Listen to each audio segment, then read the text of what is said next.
Hello everybody. कक्षा 10 की exercise 6.3 का प्रश्न नंबर 1 है। बताइए कि अग्र चित्र में दिए त्रिभुजों के युगों में से कौन कौन से युग समरूप हैं। उस समांतर कसौटी को लिखिए जिसका प्रयोग आपने उत्तर देने में किया है तथा साथ ही समरूप त्रिभुजों को सांकेतिक रूप में व्यक्त कीजिए। आइए इस प्रश्न को हम देखते हैं। जैसे कि चित्र में दिखाई दे रहा है, हमारे पास पहला चित्र जो दिखाई दे रहा है, इसमें आप क्या देख रहे हैं?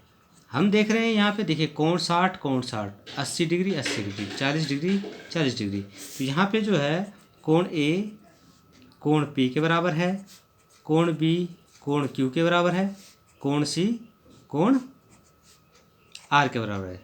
ये संगत जो कोण है आपस में क्या है, बराबर हैं। तो इसलिए हम ये कह सकते हैं कि त्रिभुज ए बी सी समरूप है त्रिभुज पी क्यू आर के। पी क्यू आर के इस सांकेतिक रूप में हम लिख दिया है। और जो जो हमारे पास कसौटी है वो क्या है, दो त्रिभुज कसौटी एंगल एंगल एंगल, ठीक है। एंगल एंगल एंगल समरूपता समरूपता कसौटी से। सेकंड पार्ट इसको देख लेते हैं हम।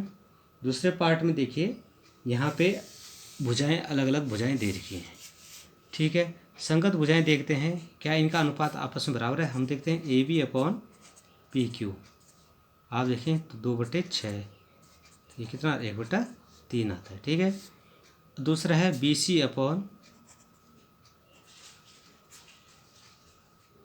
आपके पास आर पी,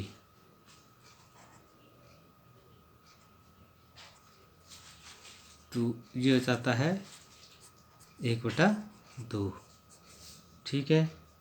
और तीसरा हमारे पास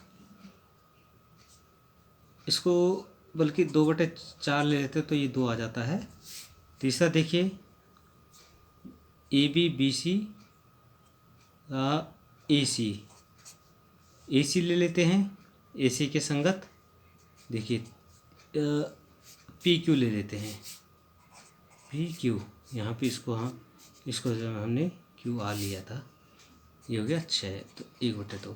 तो देखिए जो इनका अनुपात आ रहा है वो बराबर आ रहा है, ठीक है, बराबर आ रहा है क्योंकि A B upon Q R, B C upon P R और A C upon P Q सभी आपस में बराबर है। तो इसलिए हम ये कह सकते हैं कि त्रिभुज ए बी सी समरूप है पी क्यू आर के और साइड साइड साइड कसौटी से समरूप है। तो ये हो गया आपके पास 2 प्रश्न। तीसरा देखिए, तीसरे में हम देख रहे हैं यहाँ पे 2 4 3 6 2.7 और 5। तो इसमें जो कोई भी अनुपात नहीं बन पा रहा है, ठीक है, देख रहे हैं आप। 2/4 अगर करते हैं 1/2 आता है, 3/6 करते हैं 1/2 आता है, 2.7/5 करते तो 1/2 नहीं आता है। तो यहाँ जो है हम देख रहे हैं कि M P upon D E बराबर आ रहा है P L upon D F, ठीक है, इसके बराबर। लेकिन ये किसके बराबर नहीं है, M L upon E F, अतः समरूप नहीं है, समरूप नहीं है। अगर इनका अनुपात एक ही आता, संगत भुजाओं का अनुपात जो है एक ही आता, तो ये आपका क्या होता, समरूप होता। अब इस चित्र में हम देख लेते हैं 10 और 6, 10 और 6 बीच का एंगल 70 है। लेकिन यहाँ पे क्या हो रहा है, 5 दूनी 10 और 2.5 का दूना 5 होता है, लेकिन ये 6 है यहाँ पे, अतः ये समरूप नहीं है। तो चौथे में आप साफ साफ देख रहे हैं कि ठीक है, समरूप नहीं है, ठीक है। अब पांचवा करते हैं। पांचवें में देखिए 80 का एंगल है ये 3 दूनी 6 और ये आपका 80, एंगल तो सही आ रहा है, लेकिन जो अनुपात है ये बिल्कुल सही नहीं है, क्योंकि AC जो है अनिश्चित है। देखिए ये वाला कोण और ये वाला कोण तो ठीक है 80 डिग्री है, ये 2.5 का दूना हो रहा है, लेकिन जो AC है वो क्या है, अनिश्चित है, अतः समरूप नहीं है, समरूप नहीं है।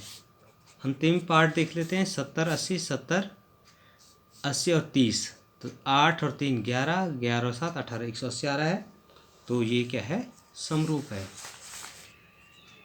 समरूप है। ठीक है। और डबल A कसौटी C। ठीक है, दो समरूप की समरूपता वो कसौटी है कि दो एंगल अगर बराबर हैं तो ये क्या होगा, समरूप है। त्रिभुज DEF समरूप है त्रिभुज PQR।